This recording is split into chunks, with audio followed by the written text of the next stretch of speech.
जीवन की यात्रा में दुख और सुख का आना जाना लगातार जारी रहता है।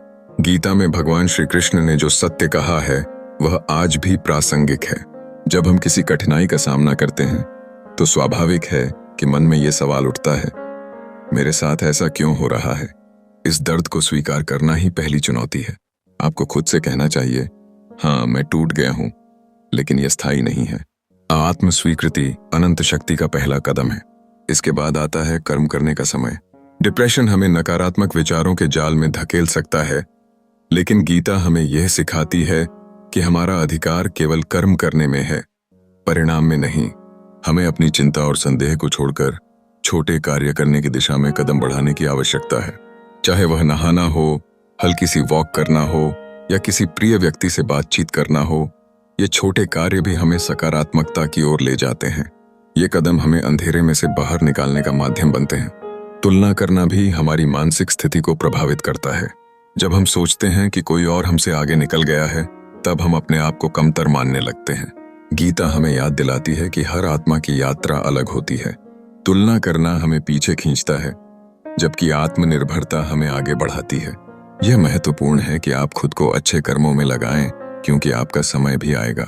आज आपको खुद से ये कहना चाहिए कि आप पूर्ण हैं और आप अपनी यात्रा के हर कदम का सम्मान करें। अपनी कहानी में विश्वास करना और कठिनाइयों के बीच आगे बढ़ते रहना ही असली सफलता की ओर ले जाता है। मन का संचालन एक कला है जिसका अभ्यास हर किसी को करना चाहिए। यह सच है कि मन हमारे लिए एक शक्तिशाली मित्र और कभी-कभी एक मौन शत्रु भी बन सकता है। जब मन अशांत होता है तो वह हमें नेगेटिव विचारों की ओर ले जाता है, जैसे कि तू बेकार है या कुछ नहीं होगा।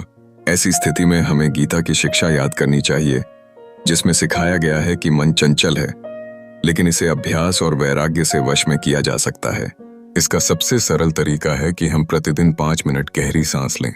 इस अभ्यास के दौरान AUM या श्री कृष्ण का जाप करने से मन को शांति मिलती है। हमें अपने मोबाइल से थोड़े समय के लिए दूर रहकर अपने विचारों को नियंत्रित करना होता है।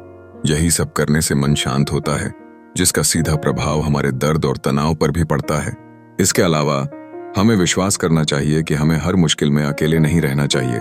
गीता में कहा गया है कि हे कृष्ण, जो मुझसे हो सकेगा मैं करूंगा, बाकी तू संभाल। ये इस मानसिकता को अपनाने से हमें राहत मिलती है और विश्वास की ताकत हमें कमजोर नहीं बल्कि मजबूत बनाती है। जब कोई व्यक्ति डिप्रेशन का सामना करता है तो उसे याद रखना चाहिए कि यह एक हालात है, पहचान नहीं। हमें अपने बारे में सही सोच बनाए रखनी होगी और यह जान लेना चाहिए कि हम असफल नहीं हैं, हम बस थके हुए हैं। असली संघर्ष का अंत हमेशा आशा में होता है और हमें आराम से इसकी पुनर्स्थापना करनी होती है। गीता की आत्मा में निहित यह संदेश हमेशा याद रखें, अंधेरा हमेशा के लिए नहीं होता। जो आज दर्द है वही कल शक्ति बनेगा। भगवान हमेशा हमारे साथ हैं। हमें बस खुद से हार नहीं माननी चाहिए। हमें हमेशा अपने भीतर की शक्ति को पहचानना चाहिए और उस पर विश्वास करना चाहिए। मन को साधने और उसे सकारात्मकता की ओर ले जाने के लिए ये कदम बेहद महत्वपूर्ण है।